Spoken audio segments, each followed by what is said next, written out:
నమస్తే, welcome to current affairs light YouTube channel. ఇవాళ మన క్లాస్లో రీసెంట్ జరిగినటువంటి కరెంట్ అఫైర్స్లో ఇంపార్టెంట్ కాన్సెప్ట్ నేర్చుకుందామండి. మీకు కనుక మా ఛానల్ ఉన్నటువంటి వీడియోస్ అండ్ ఎక్స్ప్లెనేషన్ నచ్చినట్లయితే మా ఛానల్ లైక్ చేయండి, షేర్ చేయండి అండ్ సబ్స్క్రైబ్ చేయండి. Welcome to current affairs light YouTube channel. ఇవాళ మన కాన్సెప్ట్ వచ్చేసి Nicolas Maduro. So Nicolas Maduro ఎవరైతే ఉన్నారో ఆయన వెనిజులాకి కొత్త ప్రెసిడెంట్గా ఎన్నుకోవడం జరిగింది. ఎలక్షన్స్ పరంగా గెలవడం జరిగింది ఆయన. సో నికోలస్ మదూరో, సో ఈయన కొత్త వెనిజులాకి ప్రెసిడెంట్గా ఎన్నికయ్యారు. అండ్ నికోలస్ వెనిజులా ఎవరైతే ఉన్నారో ఆయన పరంగా నియర్లీ 51% ఓట్లు వచ్చాయని చెప్తున్నారు అనమాట. ఎగ్జిట్ పోల్స్ పరంగా అపోజిషన్ క్యాండిడేట్కి కన్నా కూడా ఈయనకి ఎక్కువగా వచ్చాయి. బట్ అపోజిషన్ లీడర్ అయినటువంటి మేరియా కొరీనా మచాడో గారికి అయితే మాకు అంతకన్నా ఎక్కువగా ఉన్నాయి, అంటే మేము గెలిచేటువంటి ఛాన్స్ మాకు ఎక్కువగా 70% ఓట్స్ అనేవి వచ్చేటువంటి ఛాన్స్ ఉంది, ఎగ్జిట్ పోల్స్లో మాకు మంచి రెస్పాన్స్ ఉంది అని వాళ్ళు వాదిస్తున్నారు. బట్ వెనిజులా ప్రెసిడెంట్గా ప్రజెంట్ ఎవరు గెలిచారంటే నికోలస్ మదూరో అనమాట. అండ్ వెనిజులా యొక్క క్యాపిటల్ కరకాస్. అండ్ వెనిజులా యొక్క కరెన్సీ కూడా ఇంపార్టెంట్ మనకి, వెనిజులియన్ బొలివర్ అనమాట. ఆ దేశం యొక్క కరెన్సీ వచ్చేసి వెనిజులియన్ బొలివర్. వేదాచలం. సో వేదాచలం ఎవరైతే ఉన్నారో ఆయన వెంకయ్య ఎపిగ్రఫీ అవార్డు అనేది తీసుకోవడం జరిగింది. ఎపిగ్రఫీ అన్నప్పుడు ఎప్పుడైనా సరే ఇవి ఏవైతే పురాతన విషయాల గురించి, శిలాఫలకాల గురించి ఎక్కువగా కృషి చేస్తూ ఉంటారో వాళ్ళకి ఇచ్చేటువంటి అవార్డే వెంకయ్య ఎపిగ్రఫీ అవార్డు అనమాట. ఈ సంవత్సరానికి ఈ అవార్డు ఎవరికి ఇవ్వడం జరిగిందంటే వేదాచలం అనేటువంటి పర్సన్కి అవార్డు అనేది ఇవ్వడం జరిగింది. ఈ మిడిల్లో ఉన్నటువంటి పర్సన్ అనమాట వేదాచలం. సో ఈయన గురించి కొంచెం న్యూస్ అనేది చూద్దాం. సో ఈ వేదాచలం ఎవరైతే ఉన్నారో ఆయన తమిళ్ ఎపిగ్రాఫర్ అనమాట, ఆయన హిస్టారియన్ కూడా. అండ్ ఈయనకి ఈ యొక్క అవార్డు అనేది రీసెంట్గా చెన్నైలో బహుకరించడం జరిగింది. బట్ ఆయన పరంగా అయితే ఎపిగ్రఫీ బుక్స్ ఏవైతే ఉంటాయో వాటిలో నియర్లీ 25 పుస్తకాల వరకు ఈయన రాయడం జరిగిందనమాట. అండ్ దాంతోపాటు న్యూమిస్మాటిక్స్ అంటే కాయిన్స్ ఏవైతే ఉంటాయో, అంటే పురాతన కాలం అంటే రాజుల కాయిన్స్ అనేవి కలెక్ట్ చేసి వాటి గురించి అధ్యయనం చేస్తూ ఉంటారు. న్యూమిస్మాటిక్స్ అంటే అలా అధ్యయనం చేయడం ఒకటి. టెంపుల్ ఆర్ట్ పరంగా అంటే అక్కడ ఉన్నటువంటి దేవాలయాల్లో ఉన్నటువంటి ఏవైతే విగ్రహాలు, శిలాఫలకాలు ఏవైతే ఉంటాయో వాటిని స్టడీ చేయడం అనేది వీళ్ళకి ఇంపార్టెంట్ అనమాట. అండ్ హిస్టరీ పరంగా ఆయన రచనలు కూడా చేశారు. హిస్టరీ గురించి కూడా చాలా వరకు తెలుసుకోవడానికి వీళ్ళు ట్రై చేస్తూ ఉంటారు అనమాట. ఎందుకంటే శిలాఫలకాలను అధ్యయనం చేయడం ద్వారా ఎప్పుడు ఏం జరిగింది, ఏ రాజుల కాలంలో ఎటువంటి విషయాలు జరిగాయని ఎప్పటికప్పుడు కనుగొనడానికి ట్రై చేస్తూ ఉంటారు అనమాట. సో ఈయనైతే తన 33 ఏళ్ల కాలంలో, అంటే కెరియర్ పరంగా తన 33 ఏళ్ల కెరియర్ అనేది ఉంది. ఆయన ఆర్కియాలజీ డిపార్ట్మెంట్లో వర్క్ చేస్తూ చాలా తవ్వకాలు జరిగేటువంటి ప్లేసెస్లో చాలా వర్క్ అనేది చేయడం జరిగిందనమాట. మదురైలో, కరూర్, కీలాడి ఇవన్నీ కూడా తమిళనాడులో ఉన్నటువంటి ప్లేసెస్ అనమాట. అక్కడ జరుగుతున్నటువంటి ఏవైతే ఎగ్జామినేషన్స్ ఉన్నాయో వాటన్నిటిలో కూడా వేదాచలం గారు తన యొక్క ప్రతిభ అనేది కనబరిచారు. సో ఇక్కడ ఎపిగ్రఫీ అని ఏదైతే చెప్తున్నామో అదేంటంటే శిలాఫలకాల గురించి అధ్యయనం చేయడం అనమాట. వాటిని చదవడం, అధ్యయనం చేయడం, ఇవన్నీ ఎపిగ్రఫీ కోర్సులో భాగంగా చేస్తూ ఉండటం వల్ల ఆయన కృషికి గుర్తించి అవార్డు అనేది ఇవ్వడం జరిగింది. India sends 9 tons of medical supplies to Haiti. So Haiti ప్లేస్కి, అంటే హైతీ అనేటువంటి ప్లేస్ ఏదైతే ఉందో ఆ హైతీకి మన దేశం నుంచి నియర్లీ 9 టన్నుల మెడికల్ సప్లీస్ అనేవి పంపించడం జరిగింది. ఎందుకంటే రీసెంట్గా హైతీ అనేది ఎప్పుడు హైలైట్ అయిందంటే ఒక పడవ ప్రమాదం అనేది జరిగింది. పెద్ద షిప్ అనేది జరిగినప్పుడు అక్కడ చాలా ప్రమాదం అనేది జరిగిందనమాట ఒక పోర్ట్లో. సో అలా జరగడం వల్ల మన దేశం నుంచి కూడా కొంచెం ఆ సహాయం అనేది, మెడికల్ సప్లీస్ అనేవి మన దేశం నుంచి హైతీకి పంపించడం జరిగింది. మనం వేరే దేశాలతో ఇంటర్నేషనల్ రిలేషన్షిప్స్ అనే కాన్సెప్ట్ కనుక మనం చూసినప్పుడు మనకి హైతీ అనే దేశంతో ఎలాంటి బంధం ఉంది. హైతీ అనేది ఒక కరేబియన్ ఐలాండ్ అనమాట. సో కరేబియన్ ఐలాండ్ ఎక్కడుందంటే ఉత్తర అమెరికాకి, దక్షిణ అమెరికాకి మధ్యన ఉన్నటువంటి ప్రాంతంలో ఉండేటువంటి కరేబియన్ దీవులు అంటాం. సో ఈ కరేబియన్ దీవుల్లో ఉన్నటువంటి ఒక చిన్న దీవే హైతీ అనమాట. సో హైతీలో ఈ యొక్క మెడికల్ సప్లీస్ అనేవి ఆ దేశానికి, ఆ ప్లేస్కి పంపించడం జరిగింది. అండ్ ఇక్కడ ఎంత పంపించారంటే 9 టన్నుల మెడికల్ సప్లీస్ అనేవి హైతీకి పంపించారు. దాంతోపాటు బ్లడ్ శాంపిల్స్, అంటే అక్కడ కావాల్సినటువంటి బ్లడ్ ట్రాన్స్ఫ్యూజన్కి కావాల్సినటువంటి ఎసెన్షియల్ కావచ్చు, అండ్ ఇమ్యూనో హెమటాలజీకి సంబంధించినటువంటి ఏవైతే అవసరమో అవి, rapid test kits, ELISA kits, ఇవన్నీ కూడా హైతీ ప్రదేశంలో ఉన్నటువంటి వ్యక్తుల కోసం పంపించడం జరిగిందనమాట. అండ్ ఈ కంటైన్మెంట్ ఏదైతే ఉందో న్యూఢిల్లీలో స్టార్ట్ అయ్యి పోర్ట్ అవు ప్రిన్స్ అనమాట. ఇది హైతీలో ఉన్నటువంటి ఒక పోర్ట్, అంటే ఒక ఓడరేవు. ఆ ఓడరేవుకి మనం పంపించడం జరిగింది అనమాట న్యూఢిల్లీ నుంచి.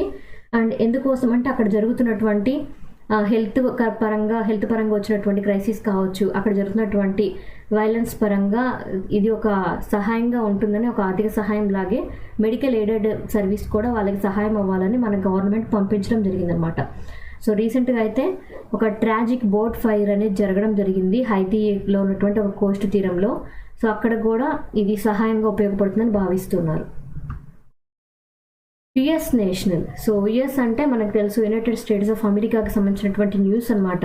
ఎందుకంటే ఇక్కడ వాళ్ళ యొక్క అప్పు, మనం చెప్పాలంటే డెబ్ట్ అన్నప్పుడు ఎప్పుడైనా సరే అప్పు, ఆ దేశం ఎక్కడైతే అప్పు చేస్తుందో ఆ అప్పు చేయడం వల్ల ఆ దేశానికి ఉపయోగం ఏంటంటే, ఎప్పుడైనా గవర్నమెంట్ ఎటువంటి సిచ్యువేషన్లో అప్పు చేయడం జరుగుతుందంటే వాళ్ళ దగ్గర నిధులు లేనప్పుడు అప్పు చేస్తుంది. వాళ్ళు ప్రభుత్వాన్ని రన్ చేయడానికి, నడిపించడానికి కావాల్సినంత నిధులు కనుక వాళ్ళ దగ్గర లేకపోతే, ఆ నిధులు కావాలి కాబట్టి గవర్నమెంట్ రన్ చేయడానికి అది ఏదో ఒక సంస్థల దగ్గర కానీ, లేదా ఆర్గనైజేషన్స్ దగ్గర కానీ, WHO దగ్గర కానీ, పెద్ద పెద్ద బ్యాంకుల దగ్గర కానీ అప్పు అనేది తీసుకొని ఆ యొక్క గవర్నమెంట్ని రన్ చేయడం జరుగుతుంది. సో రీసెంట్గా అయితే యుఎస్ గవర్నమెంట్ $35 ట్రిలియన్ అమౌంట్ అనేది, ఈ యొక్క అప్పు లెవెల్ అనేది అంతవరకు రీచ్ అయిందనమాట. సో ఇప్పుడు వరకు అయితే ఇంత ఎక్కువ మొత్తంలో ఎప్పుడు యుఎస్ అప్పు అనేది తీసుకోలేదు. సో ఇటువంటి అప్పు తీసుకున్నప్పుడు ఎందుకు తీసుకుంటుంది గవర్నమెంట్ అంటే మనకి తెలుసుకోవాలి. గవర్నమెంట్ యొక్క ఆదాయం అనేది తగ్గినప్పుడు, గవర్నమెంట్ ఆదాయం అనేది తగ్గుదల జరిగినప్పుడు వాళ్ళకి ఆదాయం సరిగ్గా ఉండదు కాబట్టి గవర్నమెంట్ రన్ చేయడానికి ఆదాయం అనేది వాళ్ళు పెంచుకోవడం కోసం అప్పు చేస్తారు. దాంతోపాటు ప్రభుత్వ వ్యయం పెరగడం, అంటే గవర్నమెంట్ సర్వీసెస్కి జీతాలు ఇవ్వటం, అండ్ దాంతోపాటు హాస్పిటల్స్, స్కూల్స్ ఇటువంటివి మేనేజ్ చేయడానికి, గవర్నమెంట్కి సంబంధించిన మేనేజ్ చేయాలంటే ప్రభుత్వానికి ఖర్చులు ఉంటాయన్నమాట. వాటి కోసం అండ్ కొన్ని సిచ్యువేషన్లు ఏంటంటే ద్రవ్య లోటు అనేది పెరుగుతుంటుంది.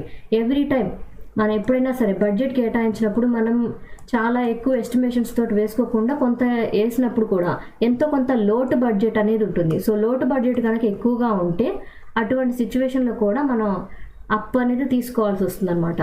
సో ఇవన్నీ కూడా గవర్నమెంట్ ఏదైనా సంస్థ దగ్గర అప్పు ఎందుకు తీసుకుంటుంది అన్న పాయింట్కి ఆన్సర్లు అనమాట. అండ్ ఇక్కడ యుఎస్ గవర్నమెంట్ అయితే నియర్లీ $35 ట్రిలియన్ వరకు కూడా అప్పు అనేది తీసుకోవడం జరిగింది. అండ్ దీని గురించి కూడా కొంచెం ఇన్ఫర్మేషన్ చూద్దాం. అండ్ రీసెంట్గా అయితే ఎంత ఈ యొక్క అప్పు తీసుకోవడం జరిగిందంటే, ఇంతవరకు ఇంత ఎక్కువ అప్పు ఎప్పుడు తీసుకోలేదు యుఎస్ గవర్నమెంట్. బట్ రీసెంట్గా అయితే $35 ట్రిలియన్ల వరకు కూడా ఈ యొక్క అప్పు అనేది తీసుకోవడం జరిగింది ట్రెజరీ డిపార్ట్మెంట్ వాళ్ళు గవర్నమెంట్ రన్ చేయడానికి. ఇంతకుముందు 34 ట్రిలియన్లు ఒకసారి 7-8 నెలల క్రితం ఒకసారి తీసుకున్నారు. అంతకన్నా ముందు ఒక 33 ట్రిలియన్ అమౌంట్ అనేది తీసుకున్నారు. బట్ ఇప్పుడున్న సిచ్యువేషన్లో వాళ్ళు ఎంత ఎక్కువగా అప్పు చేశారంటే, ఇంతకుముందు రికార్డ్స్ అన్నీ కూడా తిరగరాసి $35 ట్రిలియన్ల అమౌంట్ వరకు వాళ్ళ యొక్క నిధులు అనేవి తీసుకోవడం జరిగింది. 1 ట్రిలియన్ అంటే దగ్గర దగ్గర 100 కోట్లు అనమాట. సో 100 కోట్లు ఇంటూ 35, సో 3500 కోట్ల రూపాయలు వాళ్ళు అప్పు అనేది తీసుకోవడం జరిగింది. సో జీడిపి పరంగా, అంటే వరల్డ్ జీడిపి ర్యాంకింగ్స్ పరంగా యుఎస్ డాలర్స్లో ఏ దేశం ఎక్కువగా తీసుకోవడమైనా ఈ జీడిపి ర్యాంకింగ్స్ ఎక్కువగా ఎక్కడున్నాయంటే మన నెంబర్ వైజ్ చూసుకోవాలి. యునైటెడ్ స్టేట్స్ వచ్చేసి 28.7, చైనా 18.5, అండ్ జీడిపి ర్యాంకింగ్స్లో జర్మనీ వచ్చేసి 4.4, జపాన్ వచ్చేసి 4.1, అండ్ ఇండియా వచ్చేసి 5th పొజిషన్ 3.9 అనమాట. ఇవన్నీ యుఎస్ డాలర్స్లో.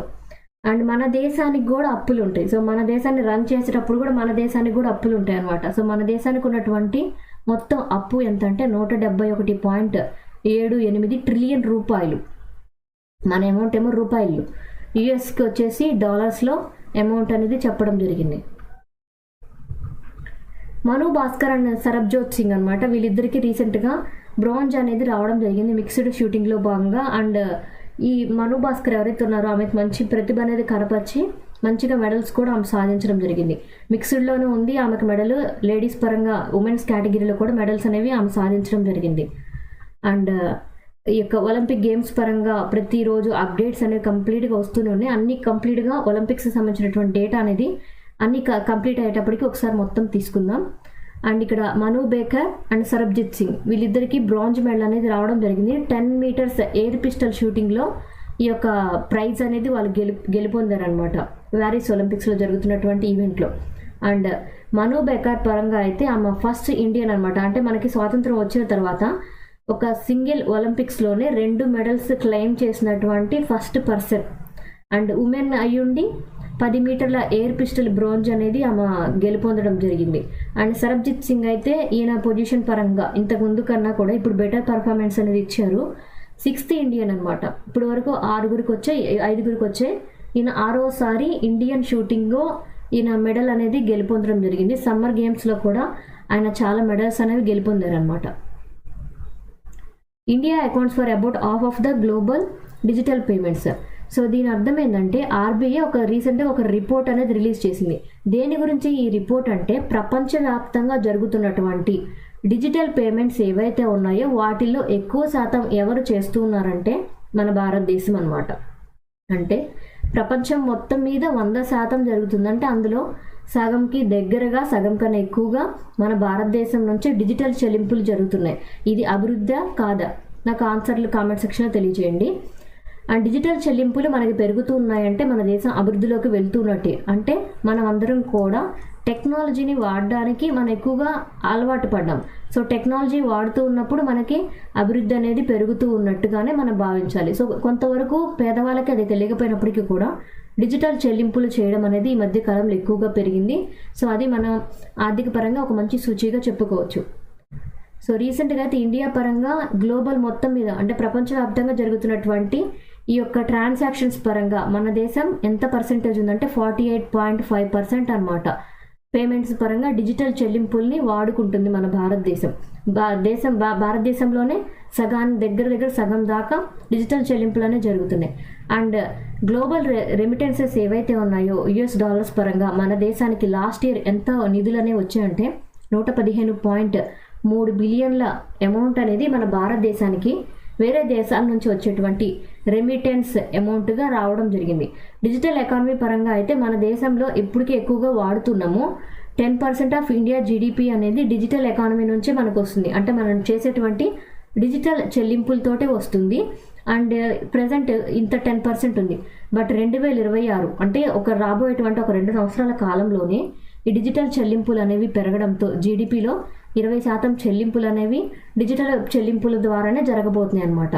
అండ్ మన CAGR పరంగా ఏదైతే మనం చెల్లింపులు చేస్తూ ఉంటామో అవన్నీ కూడా నియర్లీ 50% వరకు కూడా రైజ్ అనేది జరిగింది. అంటే ఇంతకుముందు మనం జస్ట్ మనీనే ఎక్కువగా వాడేవాళ్ళం. ఇప్పుడు మన డిజిటల్ ఎకానమీ పరంగా డిజిటల్ చెల్లింపులు అనేవి ఎక్కువగా చేస్తున్నాం. మనం ఇంత ఇదిగా టెక్నాలజీ వాడుతున్నప్పుడు మనకి సైబర్ సెక్యూరిటీ థ్రెడ్స్ కూడా పెరుగుతూ ఉంటాయి అన్నమాట. సో సైబర్ సెక్యూరిటీ థ్రెడ్స్ అనేవి పెరుగుతూనే ఉన్నాయి, ఆ ఇన్సిడెంట్ జరుగుతూనే ఉన్నాయి. బట్ అవేర్నెస్ అనేది బెటర్గా రావడం వల్ల మనకి ఈ డిజిటల్ పరంగా ఎటువంటి ప్రాబ్లం అనేది లేకుండా మనం ఎక్కువగానే డిజిటల్ మార్కెటింగ్ని మనం ఎక్కువగా వాడుతున్నాం. బట్ ఇప్పటికైతే 13,000-20,106 ఇన్సిడెంట్స్ అనేవి జరిగాయి. చాలా వరకు రికవర్ అవుతున్నాయి. అండ్ ప్రజల్లో అవగాహన కూడా ఎక్కువగా పెరుగుతుండడం వల్ల సైబర్ క్రైమ్స్ని మనం ఫ్యూచర్లో ఇంకా తగ్గించగలం. Thank you for watching my video. మీకు కనుక నా వీడియో అండ్ ఎక్స్ప్లెనేషన్ నచ్చినట్లయితే నా వీడియోస్ లైక్ చేయండి, షేర్ చేయండి అండ్ సబ్స్క్రైబ్ చేయండి. మీకు నా వీడియోస్ ఏ విధంగా అనిపిస్తున్నాయో నాకు కామెంట్ సెక్షన్లో తెలియజేయండి. Thank you for watching my video. Thank you.